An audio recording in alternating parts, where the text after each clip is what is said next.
ఏమంటున్నారు, ముత్యాల కృష్ణారెడ్డి టెంపుల్స్ లో కూడా ఆర్ఎస్ఎస్ ప్రీస్ట్ ఉంటున్నారన్న.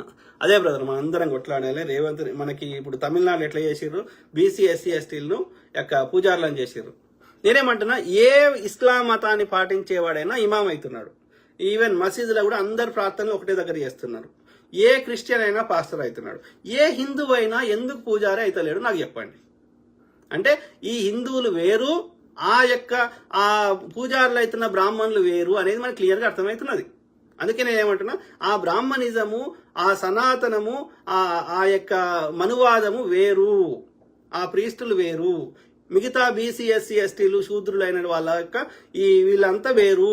ఇది వీళ్ళు హిందువులు, వాళ్ళు హిందువులు కాదు అనేది మనకు క్లియర్గా అర్థమవుతున్నది.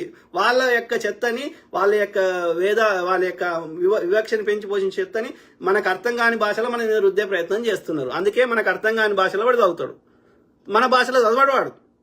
మొత్తం ఎక్కడ తీసుకోండి, నార్త్ ఇండియా గుళ్ళు తీసుకోండి, సౌత్ ఇండియా గుళ్ళు తీసుకోండి, వాడు సంస్కృతంలో చెప్తాడు తప్ప తెలుగులో, హిందీలో చెప్పాడు, తెలుగులో చెప్పాడు.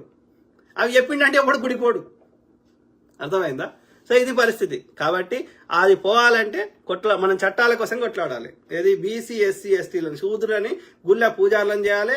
ఆ వివక్షను పెంచి పోషించే ఆ గ్రంథాలని కాలబెట్టి కొత్త పుస్తకం హిందుత్వంలో స్టార్టింగ్లో ఏమేమి ఉండే బుద్ధిజంలా, లేకపోతే ఈ శ్రమణ పరంపరలు ఉన్నాయో ఆ గురు పరంపర గవి బోధించాలి. ఈ ఆర్యుల యొక్క చెత్తనంతా కాలబెట్టాలి. అప్పుడే యొక్క నిజమైన యొక్క ఏమంటారు, మన కోర్ వాల్యూస్, అహింస ఇవన్నీ వస్తాయి. లేకపోతే ఈ చెత్త వాళ్ళ యొక్క ఆధిపత్యం నడుస్తూనే ఉంటుంది. ఆధిపత్య పోరే జరుగుతుంది ఇక్కడ, మూలవాసుల మధ్యలో ఆర్యుల మధ్యలో జరుగుతుంది. అప్పుడు ఇప్పుడు ఎప్పుడు జరుగుతున్న పోరాటం ఏందిరా అంటే, ఈ ఆర్యులు మూలవాసులను వాడుకొని మూలవాసులను కొడుతున్నారు. అంతే. మీరు ఎట్లా కూర్చుంటే ఆలోచించినా గదే ముచ్చట వస్తుంది. ఆర్యులు ఆధిపత్యం, సంపద వాంఛేయులు ఉండాలి, అధికారం వాంఛేయులు ఉండాలి. ఎవరైనా ఏ మూలవాసులైనా వాళ్ళు చెప్పింది వినాలి. ఇదే నడుస్తుంది.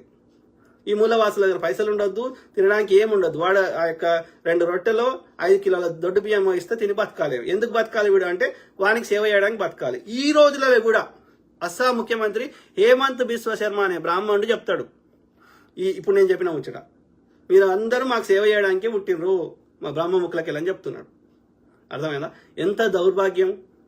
ఒక రాజ్యాంగం రాసుకొని ఒక స్వతంత్రం వచ్చి ప్రపంచమంతా యొక్క స్మార్ట్ యుగంలోకి పోతుంటే, రాకెట్లను పంపిస్తుంటే ఈ రోజులలో ఆ ముచ్చట చెప్తుండేవాడు.